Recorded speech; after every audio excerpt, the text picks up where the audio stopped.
Hi folks, inside today because it's blowing a hoolie out there and it's really windy and I've had the dogs out, um,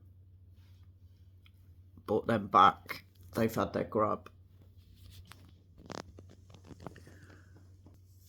and they're both nice and cosy and comfy on Mama's bed, as you can see.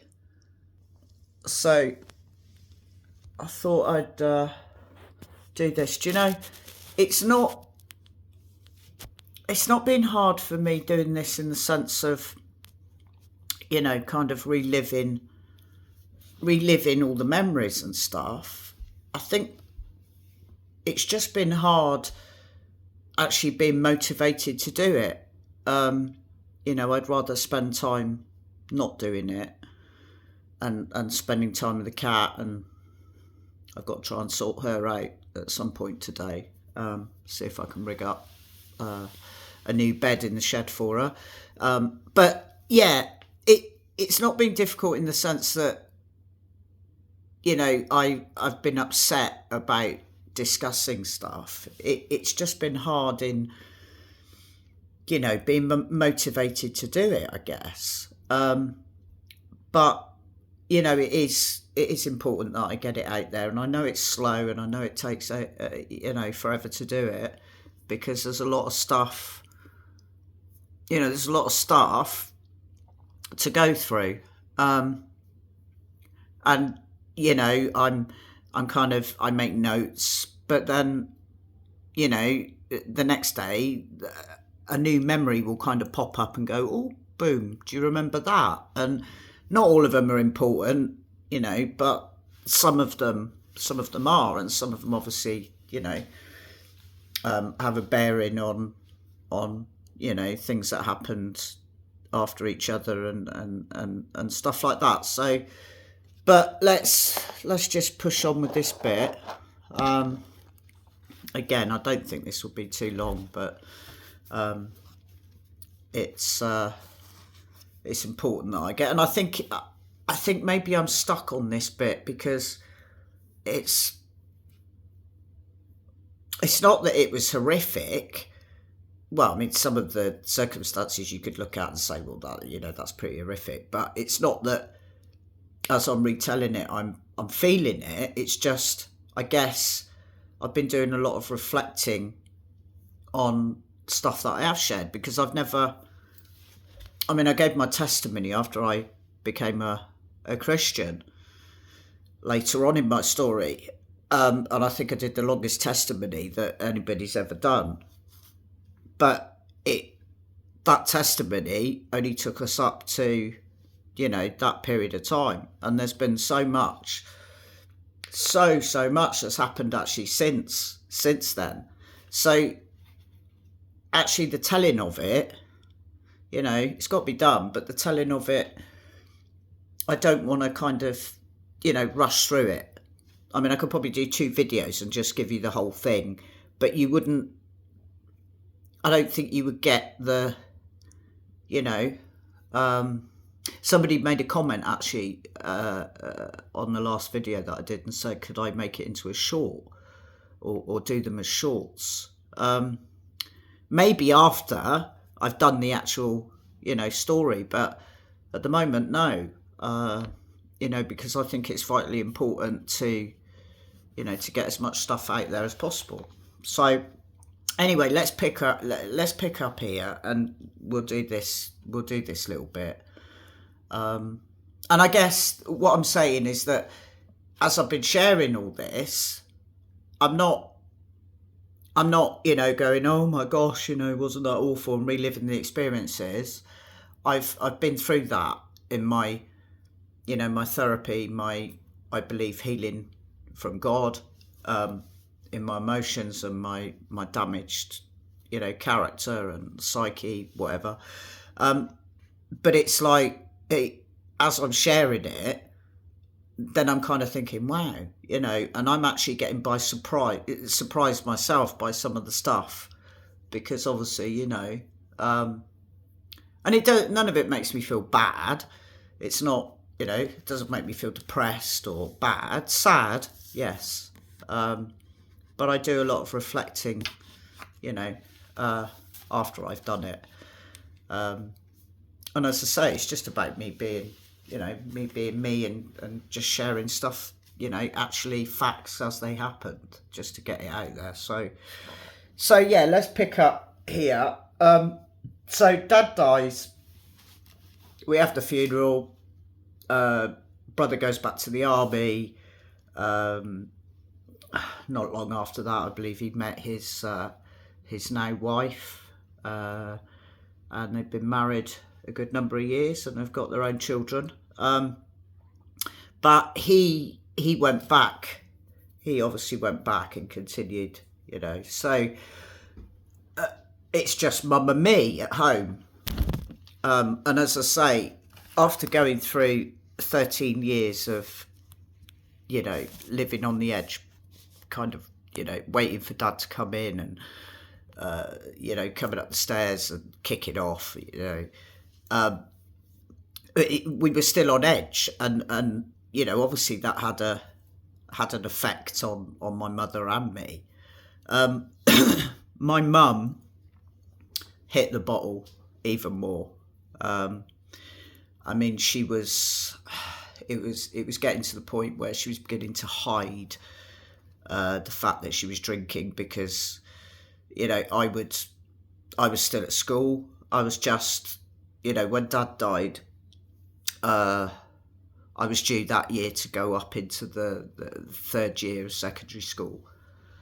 And up until that point, I hadn't got in trouble at school. I hadn't, I hadn't sort of, behaved out of character. I struggled emotionally, but, my behaviour was actually really good. Obviously, I'm not a mental health expert, but it seems that when Dad died, it was just like a signal for me to just lose the plot. And Mum, as I say, was drinking, excessive amounts. I would come home from school, I would open the back door, walk into the kitchen, Mum would be in the kitchen. I wouldn't even have to look at her or, for her to speak to me. I would just know whether she was pissed or not when I came home from school. And I can remember the awful disappointment. I would walk through the back door and I would look at her and she'd go, "Oh, hello, darling." And I would just say to her, "Why, Mum? Why? Why?" And she'd go, "Why what, darling? Why? And you just knew. You knew. And she would, I suppose she was trying to make out that she was, she was trying to give up the drinking, but obviously, she fell apart when my father left. And my mother had never let any of us as kids into the kitchen to wash up. We never had to wash up because the kitchen was her domain.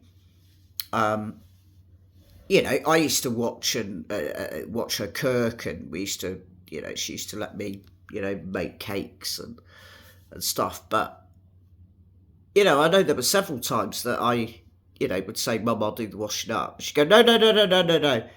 But it was because she was drinking in the kitchen. That was her. And I can remember I went, I think probably the only time that she ever let me wash up, or I said, "Oh, blow it, I'm going to do it anyway." I actually went to squirt the fairy liquid into the washing up bowl, and it was bloody sherry, excuse my language. And I think that was the moment that, I mean, to wash out a fairy liquid bottle and then fill it with sherry, you've got to be pretty desperate, haven't you? Yeah. And I remember, I would come in from school and I would know instinctively by mannerisms, by the way she behaved, I would just know. And as I say, the rare occasions I would come in the back door and she hadn't been. You know, she'd made an effort, and you know, this feeling of, yeah, you know. But then the next day, you know, and it wasn't just that she would, you know, I would know she'd been drinking all day. It was, I couldn't invite, you know, my friends did come round. I had friends stay over. My horse friends stayed over, stayed the night. I had, you know, a spare bed in my bedroom, and obviously my brother's room was empty. But it would turn into a nightmare because my mother would have drunk so much that she would start, you know, being embarrassing to the point of, I remember there was one instant where she, you know, she decided she was going to run half naked up to the phone box in the village, you know, and it was like, it wasn't nice for my friends, you know, so I used to love going to my friends' houses, you know, but it was a nightmare when, you know, I wanted to have friends back to mine, because kids of alcoholics, you know they can't. And as I say, you know, you make excuses for your parents. So anyway, this was obviously my behaviour at school started to deteriorate, and I was getting in constant trouble. And in the third year, I had this one particular teacher, bless him, lovely man. I met him at my baptism later on in the church, and lovely man. But he taught me for French, history, and RE in the third year, and I couldn't stand him. And I literally, you know, terrorised this poor teacher. I mean, I would just be absolutely vile to him in the classroom, in front of the other kids. I even got his phone number, you know, and I would ring up his wife and make out that, you know, I was another woman having an affair with her husband. I mean, it was bonkers. I hated him. And the thing that I honed in on every time was his Christianity, because he was a Christian. He was a Christian, and, you know, he taught us RE, as I say, and, you know, he would go on about Jesus, and he would talk to us, and I would just sit there laughing at him, you know, and I would just take the mickey out of him, and it got to the point where he literally was on the edge, because I remember he went bright red in the face one day and just nearly exploded. I thought he was actually going to, you know, kill me, because I pushed him that far. And he would, you know, I would get told to get out of his classroom, and I'd have to go to the headmaster's office, and the headmaster would say, you know, and I'd say, yeah, right, whatever. And obviously, you know, the behaviour got worse and worse and worse, and I really didn't care. I was getting, you know, I was playing truant. I mean, there were a couple of friends at school, you know, we go into the tutor group in the morning and get signed in, and then we'd play truant, and, you know, I'd go to my mate's house and we'd listen to, you know, Status Quo records, and, you know, or we'd be up with the horses, because I still obviously had my pony Sherry still, up at the farm. So, and there was this, I remember, it was a French lesson, and we had a stand-in teacher, and she was wearing this pure white, you know, blouse, and I had an ink pen, and I was sitting at the back of the class, and as she walked down, you know, down to the desks in between, and she turned round to walk back up, and I just got this ink pen, and I just, with the ink, and it just exploded down the back of her white blouse. And of course, the whole class just exploded in, titters and, thought it was hilarious. When she realised, obviously, what I'd done, she just burst into floods of tears and ran out of the class, and, which totally understandable. I thought it was hilarious. Because obviously my behaviour was, as I say, I think when I had, the breakdown in my brother's room that day, I kind of made a decision, kind of emotionally, at that point to just shut all my emotions down. So, everything was just, comical, funny, didn't think how it would affect anybody else or, make them feel. And my behaviour, basically, the school, I think I got suspended twice, which was great because I would just go home and, spend time with the horses, and didn't want to be at school anyway, particularly. But I didn't want to be at home either. That was kind of, and everywhere I went, I seemed to cause trouble, or I would get into trouble, and I would be the one that would take the rap for it all, even if there was sort of, more than just me involved. But I can remember having come out of a cookery lesson, believe it or not, and we made this upside down, pineapple upside down cake or something in the cookery lesson. And me and my friend, we had to go and see the deputy headmaster because we'd been in trouble for something or other. So we went to his office and he wasn't there, but his secretary said, well, you can sit in his office, he'll be here in a minute. So, of course, we're sitting there and he takes a while to turn up.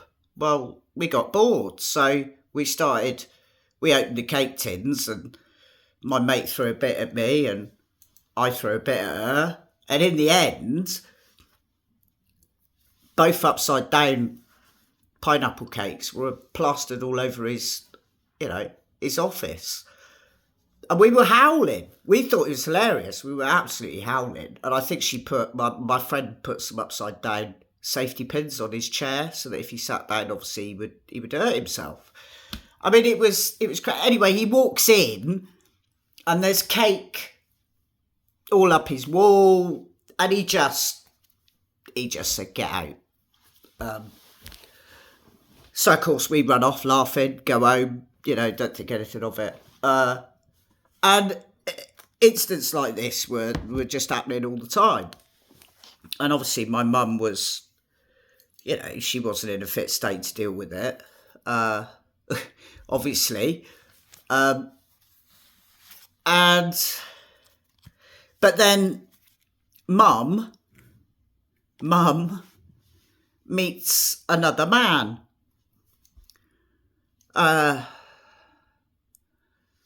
And she brought him back to the house, I don't know, and introduced him. And I'm like, well, I'm not going to take any notice of you because, I'm just going to get on with my life. And as I say, I still had the ponies and the horses, so I was up, spending all my time with them. And there was also in the village where I lived, very fortunate, in the village where I lived, there was actually a school of equitation, which was, quite a recognised school where they trained, students would go there and get their, BHSI and the BHSAI's, riding instructors. So they had, foreign students that used to stay there. And so, I used to spend time there, and we used to be guinea pigs for the students, and we would ride the bigger horses, and they'd have to do their exams, and it was brilliant. I learned so much. It was a competition yard. They did dressage, show jumping, cross country, all that, And it was great. It was a great experience and absolutely loved it. So I spent all my time, between my ponies and down there. So anyway, my mum, obviously, she didn't love this bloke. He didn't love her. And anyway, to cut a long story short, he moves in. She moves him into the house.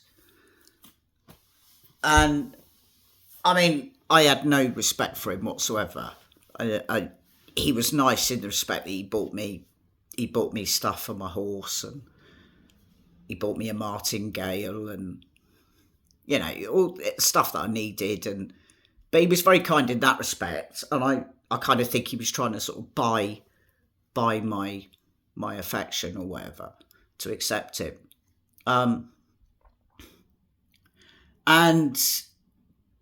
But the good thing about him was that he also he had a racing greyhound at the local track, and so he loved greyhounds as well. Now, I'd been introduced to them obviously when my mum and I lived at the Ladies, who I later ended up working for a few years later. But he introduced me to my first pet greyhound. He took me down to a place where there was a sweet little black girl who had been injured during racing, and she was retired. And I knew nothing about, taking on retired greyhounds, but he took me down there. I chose her, brought her home, loved her. Best thing ever happened. She was the sweetest of dogs. And I really, really fell in love with greyhounds. And so anyway, he moves in, and it wasn't because my mother loved him, or obviously, I mean, she was still drinking, and she couldn't bear to be on her own, which I can understand. I totally understand that. So just get my coffee. So we also got another greyhound, a male greyhound. We had another one. So one day, my friend and I, my horsey friend, decided that we wanted to go and check out hunting. We had a hunt that met regularly during the season, and it wasn't that we wanted to go hunting. We just wanted to go and watch the hunt. So, but I needed the day off school, and I can remember I asked Mum, and I said, can I want to go hunting, can I have the day off school? And she said no. Now, this was kind of the first time she'd ever said no to me. And it was obviously because, I guess, this bloke, was trying to say to her, well, I think you've got to be a bit tougher with Lucy and, say no occasionally, and no, she needs to go to school and all this. And he was having his say on, how she should sort of, behave with me. So I said, well, I'm going hunting. And she said, no, you're not. And I said, well, it's tough. I'm going anyway. And I can remember he was there, this bloke. And he was saying, you need to listen to your mother. She's telling you no. And I think this was probably the first time in my life that my mother had ever really said no and stood up to me. And